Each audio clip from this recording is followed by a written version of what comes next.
Allez, bonjour à toutes et à tous et bienvenue pour ce mini Taj Mahal blanc en partenariat avec Kedge Business School. Donc déjà, on remercie fortement notre partenaire Kedge Business School de nous accompagner dans la préparation aux candidats pour le Taj Mahal. Et aujourd'hui, on va faire ce mini Taj Mahal en conditions réelles. La première chose que vous devez faire, c'est télécharger votre sujet. Donc vous avez en description de cette vidéo un lien qui vous renvoie vers un formulaire de téléchargement. Vous remplissez les formulaires, vous remplissez les champs et vous allez avoir accès à ce sujet du mini Taj Mahal blanc. En l'occurrence, il s'agit de 18 questions que l'on va faire en 24 minutes. Donc téléchargez le sujet et ensuite je vous lance le chronomètre comme en conditions réelles. On aura 3 questions pour les 6 sous-tests. 6 sous-tests x 3, 18 questions. Et ce en 24 minutes. Donc vous aurez 4 minutes par sous-test. Et ensuite, on fera bien entendu le corriger. Donc téléchargez le sujet, mettez pause sur la vidéo et ensuite on va pouvoir se lancer. Allez, je pars du principe que vous l'avez effectué. On va pouvoir commencer d'ici quelques instants. Donc comme vous voyez, c'est comme ça que ça va être organisé. Et vous aurez 4 minutes à chaque fois, le chronomètre va s'afficher. Allez, je commence dans 5 secondes.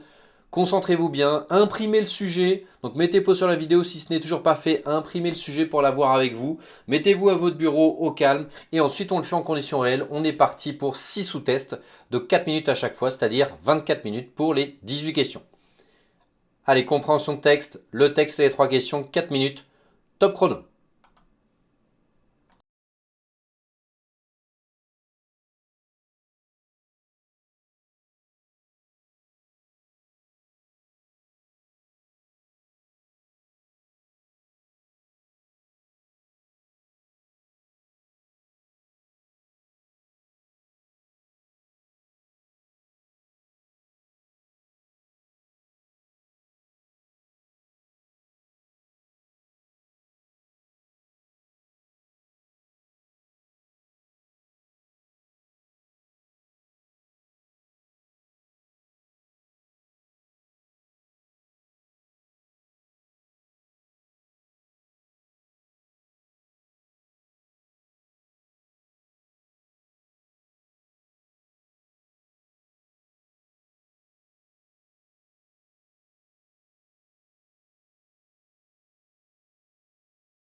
Allez, on passe au sous-test suivant. À présent, on va passer en calcul.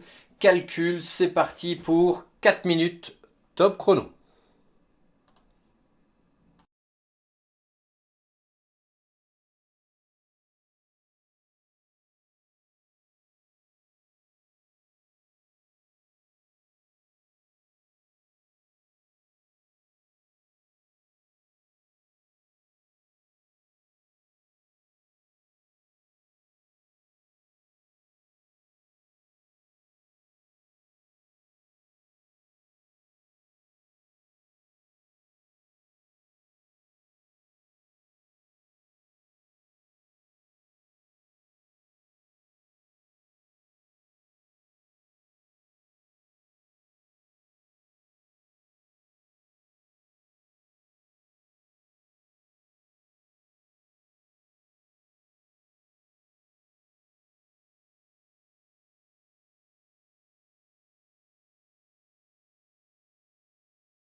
Allez, vous venez de terminer le sous-test calcul. À présent, on passe au sous-test numéro 3, raisonnement et argumentation. C'est parti pour 4 minutes.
Allez, vous venez de terminer le sous-test raisonnement et argumentation. On va passer au sous-test suivant, le quatrième. Concentrez-vous bien, conditions minimales. Allez, c'est parti pour 4 minutes.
Allez, vous venez de terminer le sous-test conditions minimales. On passe au cinquième sous-test, le sous-test expression.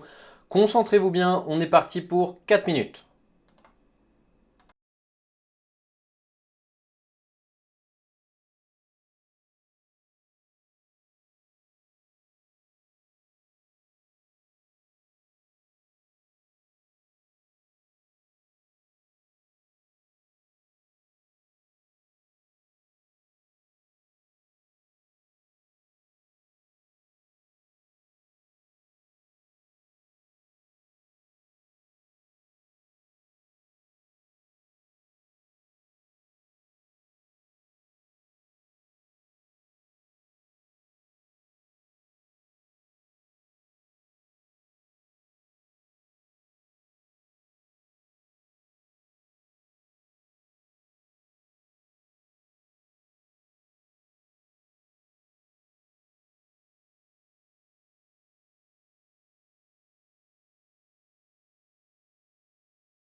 Allez, vous venez de terminer ce cinquième sous-test. À présent, on va passer au dernier sous-test, logique. Et on est parti pour 4 minutes top chrono.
Allez, vous venez de terminer votre mini tâche match en conditions réelles. Donc déjà, bravo à vous de l'avoir fait en conditions réelles et d'avoir bien résolu ou traité en tout cas l'ensemble des questions dans le cadre du chronomètre qui s'affichait. À présent, on va passer à la correction. Donc je repasse en grand tableau. Prenez un petit verre d'eau avant de commencer la correction. Mettez pause sur la vidéo si vous voulez. Et ensuite, on va commencer à corriger la partie compréhension de texte.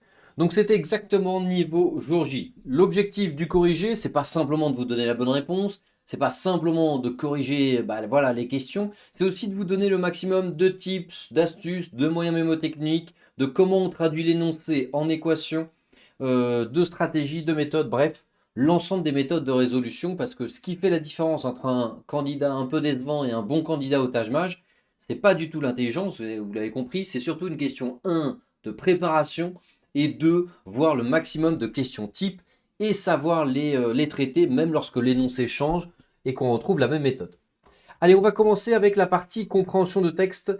Sur ce texte, sur tout ce qui était le mobilier, le design, l'éco-conception, etc. Hop, je vais vous partager. Vous avez l'habitude, pour celles et ceux qui ont l'habitude de nous suivre, on corrige toujours comme ça c'est plus sympa. Question 1, la bonne réponse c'était la D.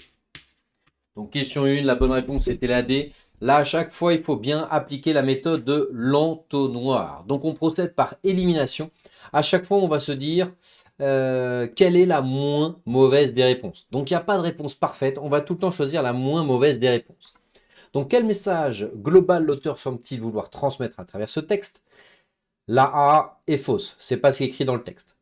Le recyclage est une contrainte regrettable. Est-ce que c'est une contrainte? Il y a un peu cet aspect de contrainte, mais regrettable? Non. À aucun moment, il y a ce côté péjoratif dans le texte.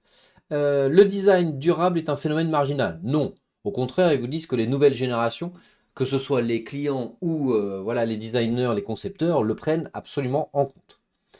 On continue. Donc là, à chaque fois, on élimine. La durabilité est une opportunité créative, exigeant intelligence et responsabilité. C'est exactement le message du texte. Certes, la durabilité, justement, il y a une barrière, il y a une contrainte à dépasser parce que c'est des matériaux qui sont peut-être moins faciles à utiliser, mais justement, il faut dépasser ça, utiliser au contraire ces contraintes pour redéfinir ce qu'est le design, l'éco-conception, pour prendre en compte à la fois la contrainte environnementale et justement l'aspect confort, l'aspect design, l'aspect esthétique que veulent les clients. Et ça, c'est bien écrit dans le texte. Le public n'est pas prêt à accepter le mobilier écologique. Ça, non. Donc ici, je pense que la première question était plutôt de niveau facile. La bonne réponse par élimination, c'était la D. Allez, je passe à la question 2 qui n'était pas si méchante que ça également, je trouvais. Question 2, la bonne réponse ici, c'était la B. Donc question 2, la bonne réponse, c'était la B. Quelle fracture le texte fait-il apparaître? C'est une fracture, regardez, donc générationnelle, vous l'aurez compris. Et ça, qu'est-ce qui nous permet de le justifier dans le texte? Regardez ici. Pour la jeune génération, en revanche, l'éco-conception est une réflexion évidente. Donc c'est écrit texto dans le texte, il y a un peu un choc des générations entre l'ancienne génération qui ne prenait pas trop en compte l'aspect éco-conception et la nouvelle génération qui prend clairement en compte ce paramètre-là dans le choix de ses achats. Donc c'était pas géographique, c'était pas spatial, ni temporel, ni digital. Question 3.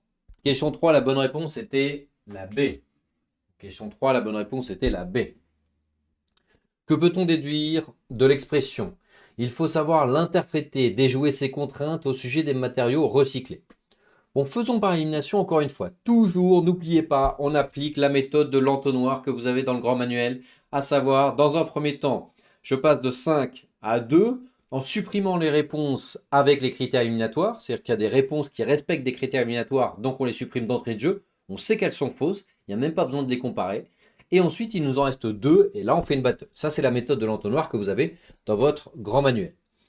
Alors, ils sont moins solides que les matériaux classiques. À aucun moment, ça, c'est écrit dans le texte. Ils imposent des limites créatives qu'il faut surpasser intelligemment. Ça reprend un petit peu d'ailleurs la question 1 de cette réponse.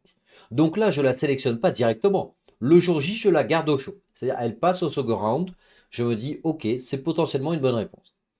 Ils ne peuvent pas être utilisés pour du mobilier esthétique. Justement, dans le texte, on vous dit au contraire que ça peut être utilisé.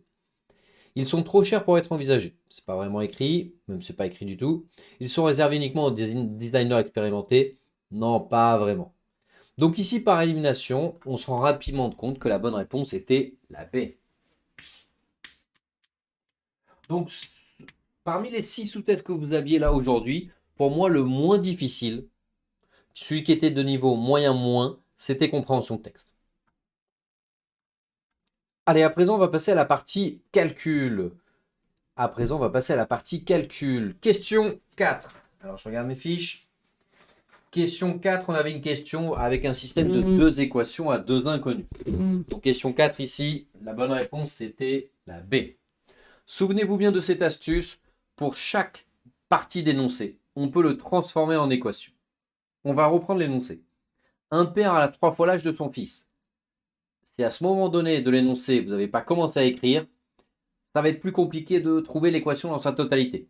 Donc ce n'est jamais je lis tout l'énoncé pour ensuite sortir l'équation. Ça, c'est beaucoup plus difficile. C'est plutôt chaque morceau de phrase, on le transforme en équation. Un père a 3 fois l'âge de son fils. Donc, moi, je note. Un père a 3 fois l'âge de son fils. Ok, très bien. Ensuite, dans 10 ans, donc dans 10 ans, P plus 10, on me dit il aura 2 fois l'âge de son fils, qui lui aussi, ça sera dans 10 ans. Il aura 2 fois l'âge de son fils. Donc à chaque fois qu'on vous dit dans 10 ans, déjà aux deux inconnus, vous faites plus 10, automatiquement. Si jamais on vous avait dit il y a 10 ans, on aurait fait moins 10, direct. Donc en fait, on se retrouve avec un système de 2 équations à 2 inconnus. Ça, il faut absolument savoir le traiter. Ici, on cherche l'âge du fils, donc c'est f. Dans un premier temps, on va simplifier la deuxième équation pour que ce soit plus clair, plus lisible. Alors, on a, bon, on y va, P plus 10, je développe ici. Donc, le 2 avec la parenthèse, hop, on a 2 fois f plus 10. Donc, 2f plus 20. Ok. Donc, ça, c'est la deuxième équation. D'ailleurs, on va pouvoir la simplifier. Le plus 10 passe de l'autre côté, donc ça fait moins 10. Le P reste ici. Donc ça, hop, cette équation-là, je vais la faire ici, juste en dessous. On la simplifie. On a donc P qui est égal à 2F. Le plus 10 passe de l'autre côté, 20 moins 10. Il reste plus 10. Donc je me retrouve avec une équation ici, P est égal à 3F. Une deuxième équation ici. Je vais donc pouvoir les relier. Les matcher. Donc j'ai 3F qui est égal à 2F plus 10. Donc vous voyez, ça c'est une question de niveau moyen classique, il faut la résoudre sereinement, assez rapidement quand même. Le 2F il passe de l'autre côté, j'ai donc 3F moins 2F qui est égal à 10. F est égal à 10, réponse B. Ça c'était une question de niveau moyen moins, pas méchant. Passons à la question 5. Question 5, question de niveau normal. La bonne réponse était 120. Réponse D. Donc la bonne réponse était 120. Réponse D.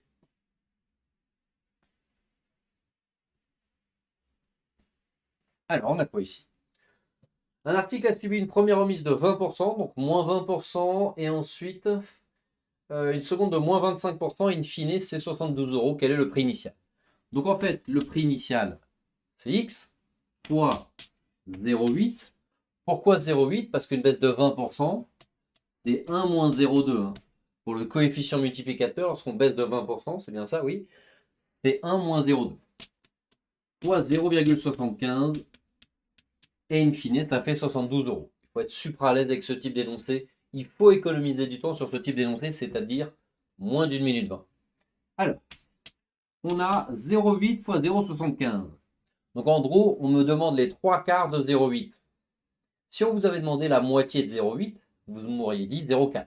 Okay. Là, on vous demande les 3 quarts. Les 3 quarts de 8, c'est combien les 3 quarts de 8? C'est 6. Donc 0,6. Donc les 3 quarts de 8, ne faites pas 8 fois 75, ça va être galère. Les 3 quarts de 8, ça fait donc 0,6. On se retrouve avec x qui est égal à 72 divisé par 0,6. Là, on a une fraction avec une virgule. Dès qu'on a une fraction avec une virgule, on multiplie par 10 en haut et en bas pour supprimer la virgule. Donc on ne garde pas des virgules, c'est galère. J'ai donc 720 divisé par 6. J'ai multiplié par 6 en haut, par 10 en haut et en bas, ce qui m'a permis de supprimer la virgule. Et 720 divisé par 6, soit vous pouvez le faire de tête, ça fait 120, ou alors on pose, il y va 12 fois, hop, 0, 0. Et voilà ma bonne réponse, 120. Question de niveau moyen, il ne faut pas être perturbé par ce type d'énoncé.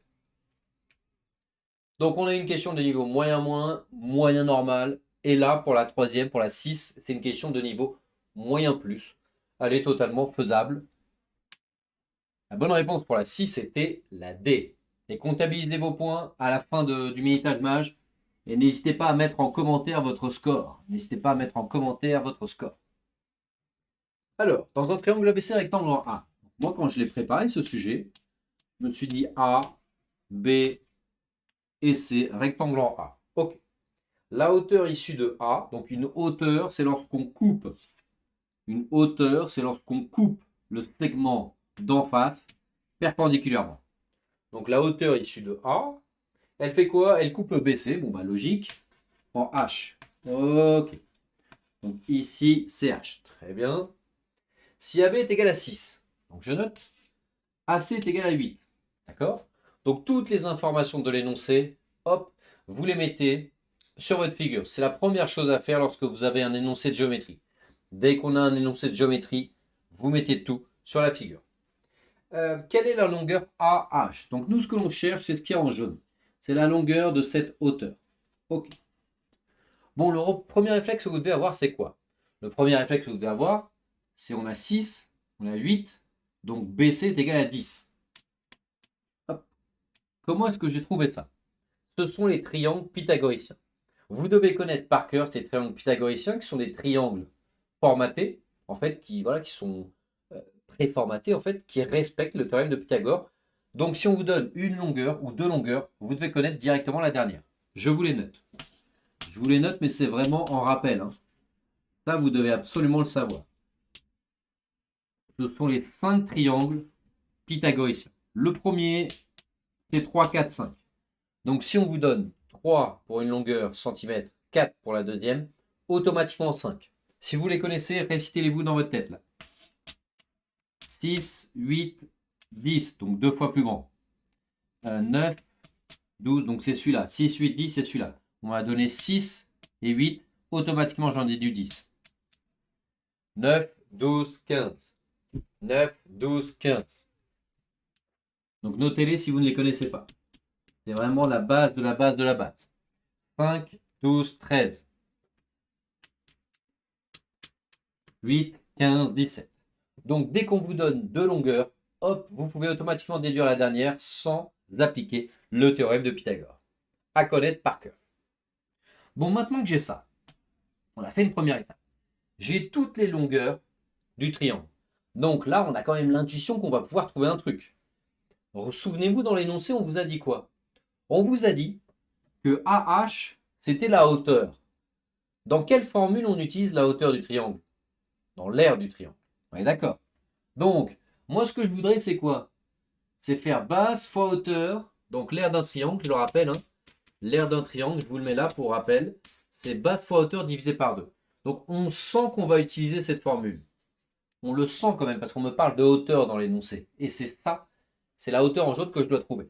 Donc, la base, si j'applique BC, BC, c'est 10 fois la hauteur AH divisé par 2. Problème, c'est que je n'ai pas l'air. Donc, j'ai deux inconnus. Ouais, donc, je répète, j'ai voulu appliquer la formule base fois hauteur. La base, ici, c'est 10 fois la hauteur H, qui est en jaune, là, divisé par 2, qui est égal à l'air. Le problème, c'est que j'ai deux inconnus. Mais, en fait, donc ça, c'est ce que l'on cherche, l'air, je vais pouvoir le calculer différemment. L'aire du triangle, parce que là, j'ai pris la base qui était l'hypoténuse, mais il y a trois bases au triangle, en fait. Il y a celle-là, avec la hauteur ici, et il y a celle-là, avec la hauteur ici. Donc l'air, en fait, cet inconnu-là, on va pouvoir le remplacer par un nombre en partant d'une autre base. Regardez si je pars de la base. Si je pars de la base AC fois la hauteur BA, ou AB pareil, divisé par 2, je suis en mesure de calculer l'aire de ce triangle. 8 fois 6 divisé par 2. 8 fois 6 divisé par 2, ça me fait 24 cm². Et donc, dans cette formule initiale-là, j'écris ici 24 cm². Et c'est exactement ce qu'il me fallait. Donc, je me retrouve avec 24, l'air qui est égal à 24, qui fait la base BC, donc BC qui est égal à 10, fois la hauteur AH, qui est quand même la valeur que l'on cherche, divisé par 2. Le divisé par 2 ici, donc le divisé par 2 ici, je le passe de l'autre côté. Donc ça fait 24 fois 2, 48. qui est égal à 10 fois AH. Donc, AH, c'est 48 divisé par 10. 48 divisé par 10. AH est égal à 4,8. Et voilà. AH est égal à 4,8. Et on est bon. Réponse D. Donc ça, c'était une question. Donc ça, c'était vraiment une question de niveau moyen plus. Il faut simplement avoir en tête qu'en fait, lorsqu'on vous dit base fois hauteur divisé par 2, la plupart du temps, on prend la base qui est ici et la hauteur là. Or, il y a 3 bases à un triangle. Peut-être ce côté, avec la hauteur, ce côté, puis la hauteur, ou ce côté, puis la hauteur. Donc, ayez bien ça en tête. Allez, on passe en réseau argu. On passe en réseau argu avec la question 7. Tchac, tchac, tchac.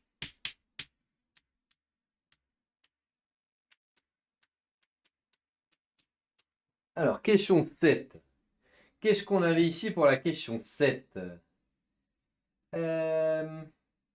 Combien de livres ai-je dans ma bibliothèque? La bonne réponse était 4. Pendant que je finis d'effacer, la bonne réponse était 4.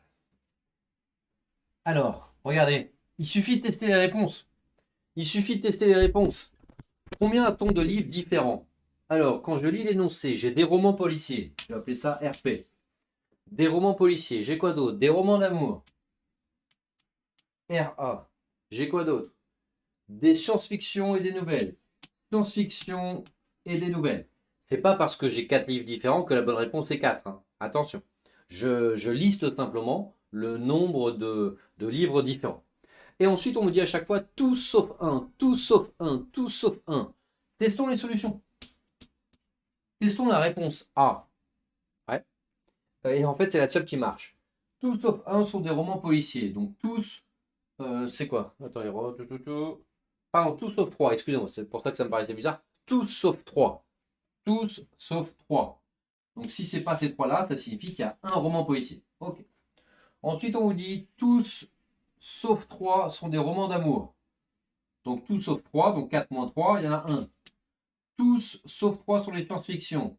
Donc 3, il en reste 1. Tous sauf 3 sont des nouvelles, il en reste 1. Et ça match. Par contre, si jamais on teste une autre réponse, ça ne va pas le faire. Testons 5. Tous sauf 3, ça signifie qu'il y en a 2. Tout sauf 3, ça signifie qu'il y en a 2. Tout sauf 3, 2 et 2. Or là, ça me fait un total de 8. Mais 8, c'est pas 5. Donc c'est pas bon. La seule réponse qui marche, et là il suffisait de tester les réponses, c'était la A. Question de niveau moyen.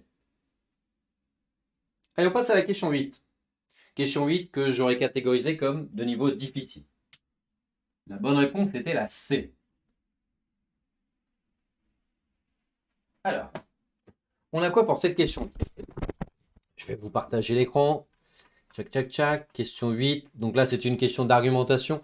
N'oubliez pas que la grande majorité du temps, vous aurez des questions d'argumentation pour la partie réseau AQ. Alors là, on me parle des licornes zombies. Et c'est là où on se rend compte que la méthode par élimination de la méthode de l'entonnoir est très importante.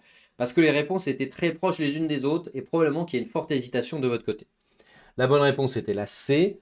Faisons par élimination. Il faut être très précis et rigoureux.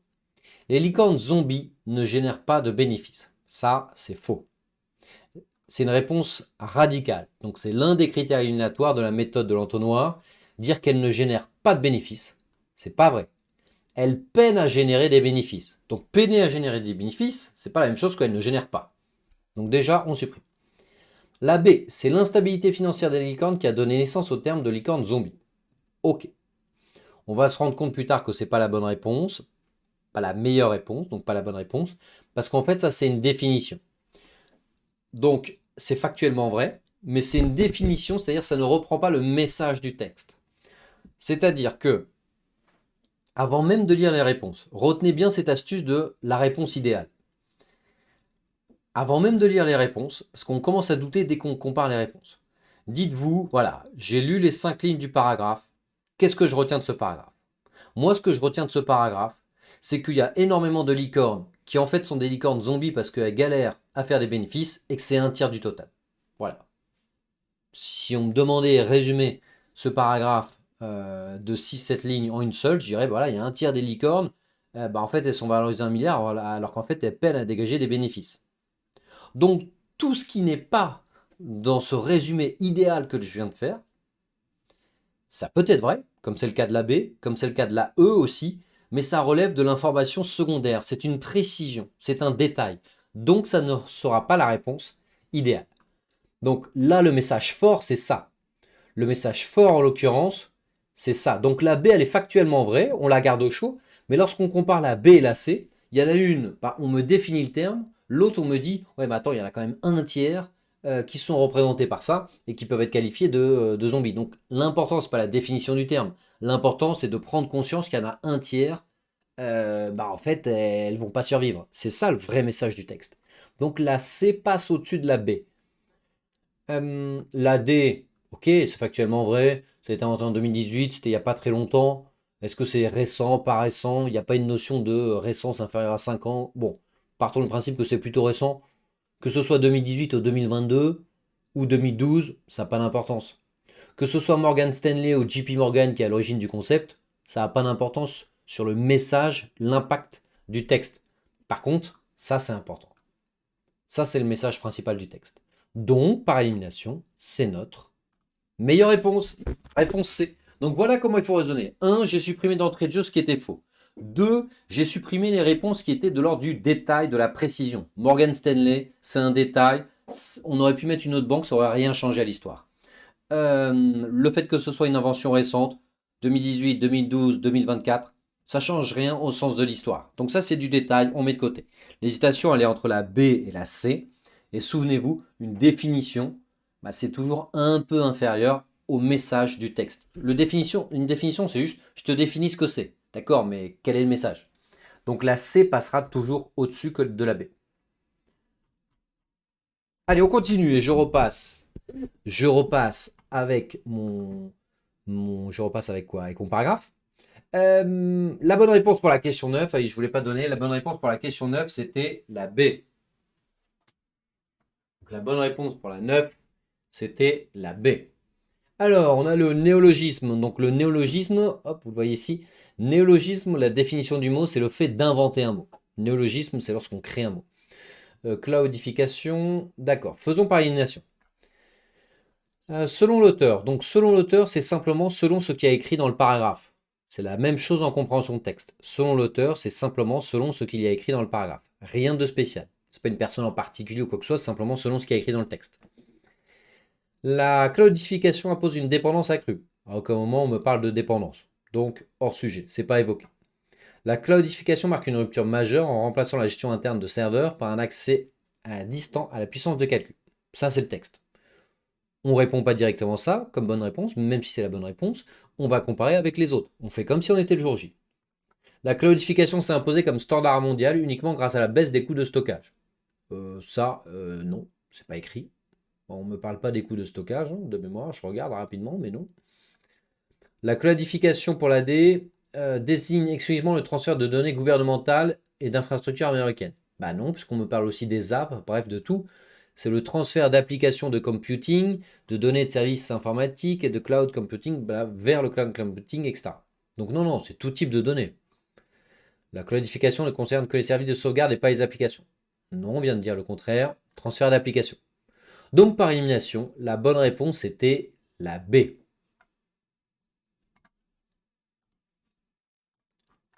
Allez, on vient de terminer réseau argu. À présent, on passe à conditions minimales. Donc n'oubliez pas, en conditions minimales, il faut absolument que vous listiez. Souvent, vous avez des mauvaises réponses parce que vous raisonnez trop mentalement. Il faut écrire sur son sujet, il faut lister, lister, lister, lister. Sous-test numéro 4. Conditions minimales. La bonne réponse ici, c'était la A pour la question 10. Donc, la bonne réponse ici, c'était la A. 2 TGV partent en même temps. Ça, c'est très important. S'ils ne partaient pas en même temps, on n'aurait pas pu répondre. Ils partent en même temps de 2 gares. Ok, espacé, très bien. A et B. Je sépare volontairement les deux informations. La question, c'est se croise-t-il plus près de la gare A ou de la gare B? Le TGV qui part de A roule à 160. L'autre, il roule à 1. Petit TGV, il roule à 120. Donc bien entendu, à partir du moment où ils partent en même temps, ils ne font pas de pause, ni quoi que ce soit, ne rentrez pas dans des failles comme ça. Si on ne vous précise pas les pauses, c'est qu'il n'y a pas de pause. Ici, on valide l'information numéro 1, c'est-à-dire qu'elle est, hop, je prends juste une craie, elle est suffisante pour répondre à la question. Parce que si l'un va plus vite, bah forcément, il effectue plus de trajets. Donc, on sera plus proche du B parce que lui, il est plus lent. Donc, il va faire plus de trajets en direction du B. Donc, l'information numéro 1 seule, elle est suffisante pour dire oui, on sera plus proche de B et c'est ma seule et unique solution possible. La 2, les deux gares sont distantes de 560 km. Donc, je redémarre à 0. L'information numéro 1 n'existe plus. 560 km d'écart. D'accord, mais quelle est la vitesse des trains? On ne l'a plus, ça. Donc l'information numéro 2 seule, parce que j'ai fait reset, l'information numéro 1 n'existe plus, ne me permet pas de répondre à la question et d'avoir un seul et unique résultat. Réponse A. Question suivante, la question 11. Question 11, pendant que j'efface, la bonne réponse était la B. Alors on me dit quoi ici? On me dit, les hommes gagnent en moyenne 2800 euros, les femmes gagnent en moyenne 2400 euros. Et la question qu'on vous pose, c'est est-ce que le salaire moyen de l'entreprise est au-dessus ou en dessous de 2550? Donc là, on a affaire à une question qui est dite fermée. C'est-à-dire, soit c'est oui, soit c'est non. Mais ça ne peut pas être un peu des deux. Je vous refais ce tableau récapitulatif. Notre objectif, ce n'est pas de calculer le salaire moyen, c'est de savoir si on est au-dessus ou en dessous. Si vous répondez tout le temps non à cette question, à savoir non on est en dessous, non on est en dessous, non on est en dessous, dans ce cas-là, je valide. Pourquoi? Parce que j'ai qu'un seul résultat. Si vous répondez tout le temps non, non, non, non, non, quel que soit le scénario, c'est signe dans ce cas-là, qu'il y a un seul et unique résultat possible. C'est la même chose si vous répondez tout le temps oui. Si vous répondez tout le temps oui, c'est un seul et unique résultat, je valide. Ce que je ne veux pas, moi, c'est lorsque vous me dites, bah, j'ai trouvé des cas où c'est oui, j'ai trouvé des cas où c'est non. Donc, s'il y a des cas où c'est oui et il y a des cas où c'est non, bah, ça, c'est deux résultats différents. Et ça, on n'en veut pas. C'est insuffisant. Souvenez-vous, en condition minimale, l'objectif, c'est de savoir s'il y a un résultat possible, un seul et unique, ou plusieurs. Ici, c'est oui ou non. Donc, mon résultat unique, c'est soit oui, soit non, mais ça ne peut pas être les deux. Soit je réponds tout le temps oui, ok, nickel. Soit je réponds tout le temps non, ok, nickel. Mais si c'est un mix des deux, c'est pas bon. Alors, on y va. Information numéro 1. On me dit, l'entreprise compte 60 salariés. Ok, mais ça ne m'avance à rien.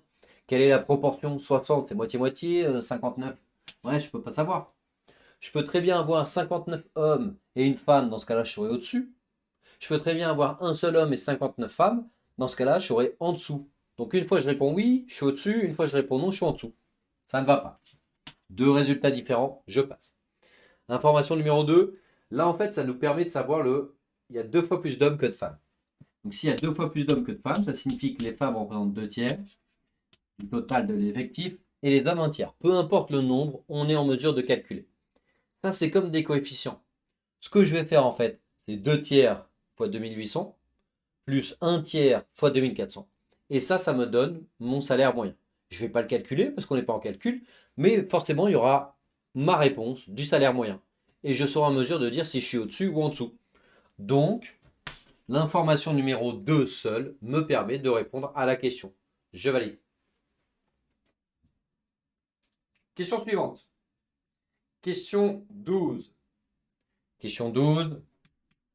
La bonne réponse était la D. Donc, question 12. La bonne réponse était la D. Alors, on avait quoi ici? Un terrain rectangulaire et une diagonale de 25 mètres. Allez, on y va. Hop, ma diagonale, elle fait 25 mètres. Là, il faut commencer à sentir venir le truc, hein. Là, vous commencez à sentir qu'on va faire un triangle rectangle. Quel est son aire? L'aire, hein, longueur fois largeur, hein, on a tout ça en tête, hein. L'aire, c'est longueur fois largeur. Et on vous dit, la longueur du terrain est de 20 mètres. Bon, bah, c'est bon. Je suis dans un triangle rectangle, là.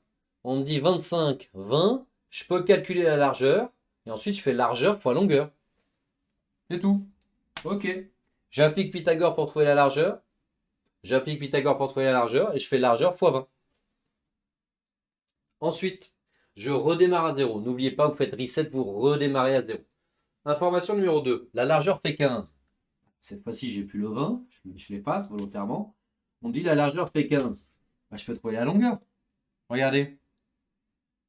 Hop. 25, 15. Bah, je peux trouver la longueur. J'ai l'hypoténuse, j'ai 15. Bah, je peux trouver la longueur avec Pythagore. Une fois que j'ai la longueur, bah, je fais la longueur fois 15.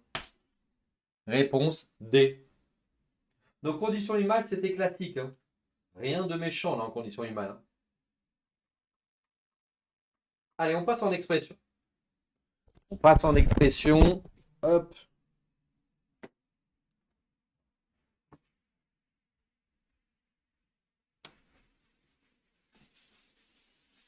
Alors, expression. Question 13, qu'est-ce que j'avais? La bonne réponse était la C. Alors, je vais vous afficher le texte. Alors, question 13.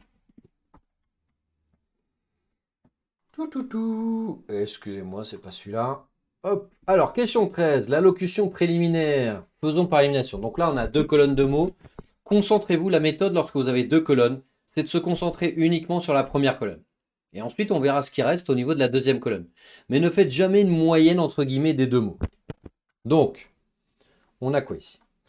Le discours inaugural. Bah, je supprime. Le discours inaugural, c'est la totalité du discours. Or là, c'est l'allocution préliminaire. L'allocution préliminaire, c'est le début. Le discours inaugural, c'est beaucoup plus long. C'est tout le discours. L'intervention finale, bah, ça, c'est pas bon du tout. Le préambule, ça en valide. Le préambule, en effet, c'est l'introduction d'un discours. Le message introductif, ça pourrait être le cas, mais pas ouf. La prise de parole initiale, pourquoi pas. Donc je supprime pour moi la A et la B, mais dans leur totalité. Je n'ai même pas regardé la deuxième colonne. Les 2 premiers mots de la A et la B, on supprime.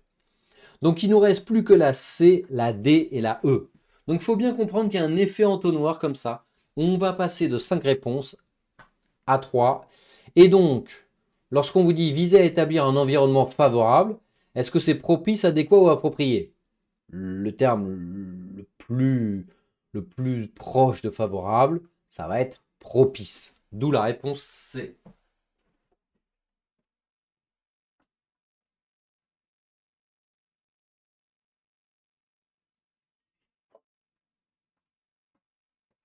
Allez, question suivante. Question 14. Trouvez l'intrus. Ah, l'intrus, il faut que je vous donne la méthode. Ça peut tomber totalement ce type de questions. Bien entendu, on n'invente pas des questions, c'est que des questions qui sont tombées qu'on remet ensuite dans nos polycopies. Alors, il faut connaître la méthode des intrus. Il faut toujours, parce que généralement, vous vous précipitez et vous commencez à compter les lettres, les syllabes, etc. Il y a un ordre bien précis concernant la méthode des intrus qu'on explique dans le grand manuel et que je vais vous expliquer ici. La première, c'est bien entendu le sens, la définition, le sens ou la définition des mots. C'est, entre guillemets, ça paraît évident. Si je vous dis vélo, voiture, avion, carotte, donc vélo, voiture, avion, moyen de transport, carotte, ça n'a rien à voir. Donc c'est le sens, la définition. Est-ce que ça appartient au même champ lexical? Ça, c'est la première chose que vous devez checker. Bref, l'intrus comme on l'a toujours vu. Si ce n'est pas ça, ok, vous passez au deuxième critère. Le deuxième critère, c'est le type de mot que c'est. Quel type de mot c'est? Est-ce qu'il s'agit d'un adjectif? Est-ce qu'il s'agit d'un adverbe? Est-ce qu'il s'agit d'un verbe? Donc je peux très bien avoir 4 verbes et un adjectif. Dans ce cas-là, si le premier critère n'a pas été suffisant, on va prendre en compte le deuxième critère. Et si j'ai 4 verbes et un adjectif, ça sera l'adjectif, l'intrus. Bon, vous avez compris. Si il n'y a pas le sens, la définition ou le champ lexical comme critère qui marche, ni le type de mot. Dans ce cas-là, troisième et dernier critère, il faut vraiment appliquer ça en dernier. Ok, là je prends en compte le nombre de lettres, la première lettre, la dernière lettre, le nombre de syllabes. Là, ok, vous avez le droit de comptabiliser ça. Mais hors de question de vous lancer directement dans ces critères. 80% du temps, c'est l'un des 2 premiers critères. C'est assez rare que ce soit celui-là. Donc notez bien ça et ensuite on reprend la correction.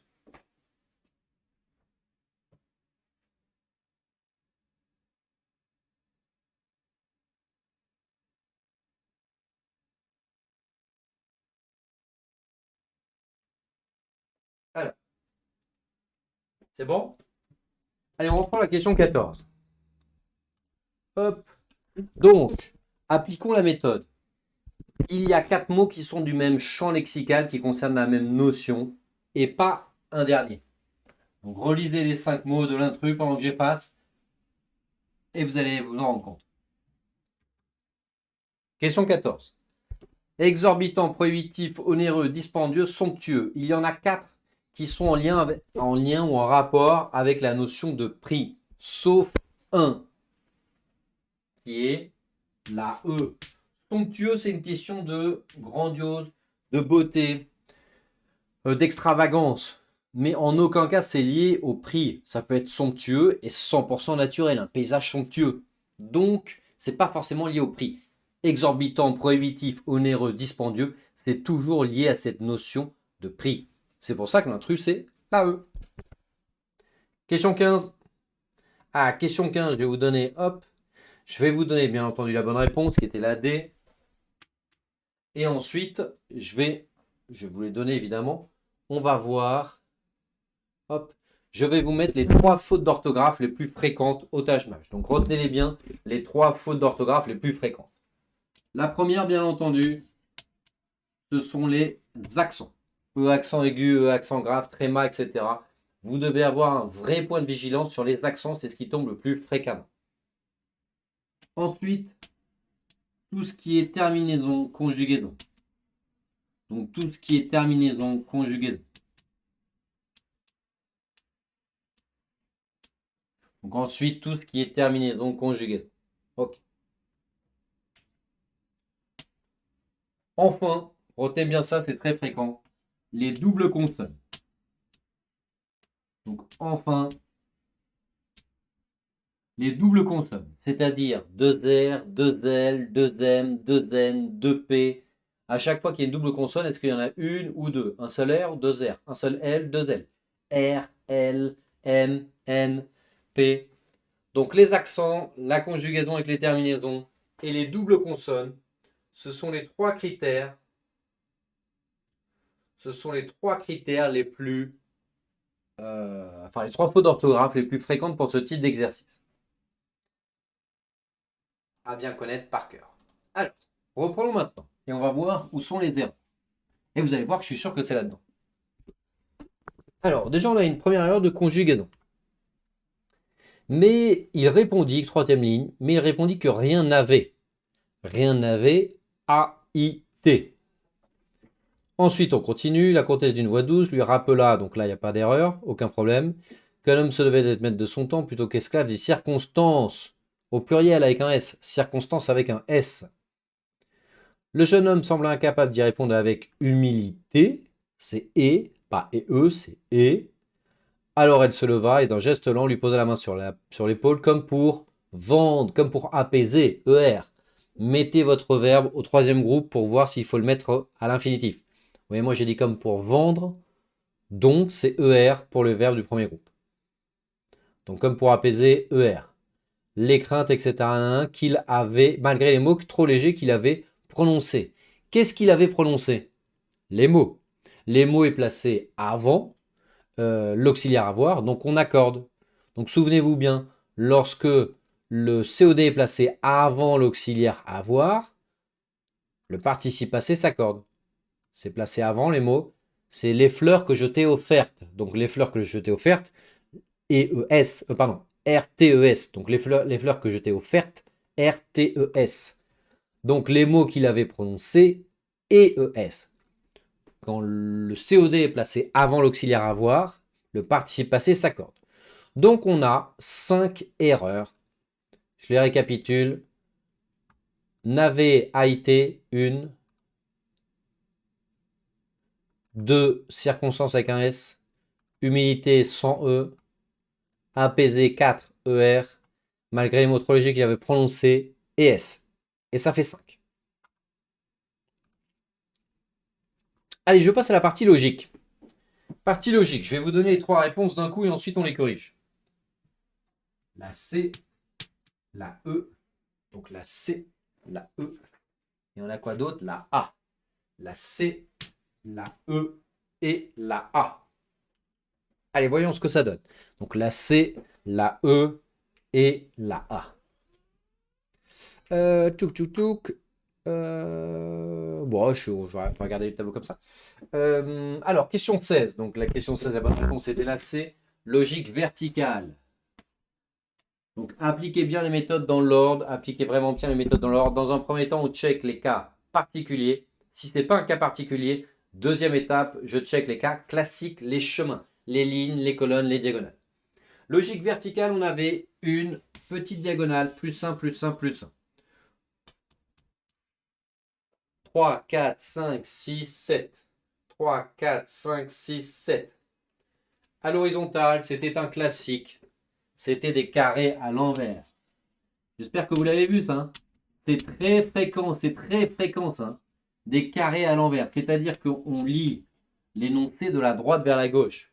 Regardez l'énoncé. On a 18 et 94. 18 et 94, si je lis à l'envers, ça donne 81 et 49. Je lis de la droite vers la gauche. Ça fait 81 et 49. Donc ensuite, on a 64 et 0,1. Donc ce sont des carrés à l'envers. Ça peut être des cubes à l'envers.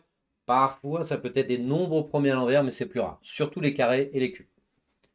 Donc, je vous trouvez la suite logique verticale. Et ensuite, toutes les réponses qui ne correspondent pas, on les barre. Et ensuite, il y a forcément des réponses restantes parce qu'on est obligé d'avoir un croisement de lettres et de chiffres vertical et horizontal pour trouver la bonne solution. Obligatoirement 2 solutions. Donc la logique verticale, je trouve, je barre. Ensuite, je pars à la pêche à la suite logique horizontale. Et si jamais je ne la trouve pas, là, ok, je réponds au hasard. Question 17. La bonne réponse, c'était la E. Alors, question 17. La bonne réponse, c'était la E. Logique verticale. On avait voyelle, consonne, voyelle, consonne, voyelle, consonne, voyelle, consonne. Pas simplement la première colonne de voyelle. Voyelle, consonne, voyelle, consonne, voyelle, consonne, voyelle, consonne. Hop, l'inconnu était ici. À connaître par cœur. Les voyelles, je le rappelle, c'est A, E, I, O, U, Y. On barre les réponses qui ne correspondent pas. Et ensuite à l'horizontale. Lorsque vous traduisez vos lettres, on a un écart de moins 5, moins 4, moins 3, moins 2, moins 1. Donc on a un écart de moins 5, moins 4, moins 3, moins 2, moins 1. Donc la bonne réponse était bien la E. Entre I et F, on a bien un écart de moins 3. Question graphique, question 18. Donc souvenez-vous, chaque année, comme à chaque session de Tâche-Mage, la nouveauté, ce n'est pas pour les croisements de lettres et de chiffres. Ça, 100% de ce qu'on voit ensemble, pour ceux qui se préparent avec nous, 100% de ce qu'on voit ensemble, ça tombe le jour J. La nouveauté, et c'est imprévisible, ça tombe dans la partie graphique. Donc sur les 8 questions de croisement de lettres et de chiffres, vous pouvez faire un 8 sur 8 sans aucun problème avec notre préparation. Pour la partie graphique, sur les 7 questions, il y en aura 6, on l'aura forcément vu. Et ensuite, il y en aura une, allez, parfois 2, qui seront 100% nouvelles, sorties de nulle part. Aucune annale, aucun livre, aucune plateforme à la méthode. C'est totalement nouveau, sorti de nulle part de l'esprit de quelqu'un qui soit prend des tests étrangers et l'adapte, soit le crée lui-même. Donc il y a 13 questions sur 15, on l'aura forcément vu, soit en live, soit en classe, soit en cours, et vous en aurez 2 nouvelles que vous pouvez toutefois trouver, mais ça va prendre plus de temps. Donc souvenez-vous, la nouveauté, c'est toujours dans la partie graphique. Ici, la bonne réponse était la A. Première suite logique, déjà c'est le nombre de côtés. Première suite logique, c'est le nombre de côtés. On a 4, puis 6, puis 8, puis 10. Donc première suite logique, le nombre de côtés qui est progressif, 4, 6, 8, 10. Et souvenez-vous, une étoile au Taj-Mahal, quasiment tout le temps, c'est 10 côtés. Deuxième suite logique que vous pouvez voir, donc dès que vous en avez une, vous barrez les réponses qui ne correspondent pas. Souvenez-vous, on fait toujours par élimination. Deuxième suite logique, parce qu'il nous en reste, donc on supprime. Parfois, on peut trouver directement. Pour la partie graphique, parfois, une seule suite logique suffit. Souvent, il y en a plusieurs, mais parfois, ça arrive. Donc, vous faites toujours par élimination. Dès que vous trouvez une réponse qui correspond à une suite logique, ne l'entourez pas. Surtout pas. On procède toujours par élimination. Donc, j'identifie la première, je supprime. Il m'en reste plusieurs. Deuxième suite logique que j'identifie, les nombres premiers. Les nombres premiers, pour rappel, vous devez les connaître par cœur, de 2 à 101. Les nombres premiers. Et troisième suite logique aussi, qu'on peut identifier, à savoir les nombres sont croissants. Les nombres sont croissants. Donc voilà concernant cette question de logique graphique. Et on vient de terminer.